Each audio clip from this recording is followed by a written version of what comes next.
ওইভাবে নামাজ পড়ো যেই নামাজের মধ্যে আছে মনোযোগ, ওই নামাজ পড়ো যেই নামাজের মধ্যে আছে ভয়। তুমি নামাজটা পড়তে হবে এমন ভাবে বন্ধু, একজন নামাজে দাঁড়ালেন, বন্ধুরে আমার, নামাজে যখন তিনি দাঁড়ালেন, দাঁড়ানোর পরে তিনি বলতেছেন আমি নামাজটা এমন ভাবে পড়তে চাই। কিভাবে পড়ি? ওই আমি নামাজটা এমন ভাবে পড়ি, যখন আমি নামাজে দাঁড়াই আমার কাছে মনে হয় আমি ফুলচেরাতের পোলের উপর দাঁড়িয়েছি।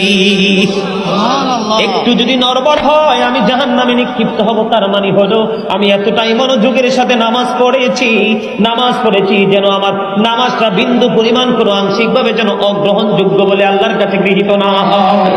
তিনি বলতেছেন আমার কাছে মনে হয় রে এটা আমার জীবনের শেষ নামাজ।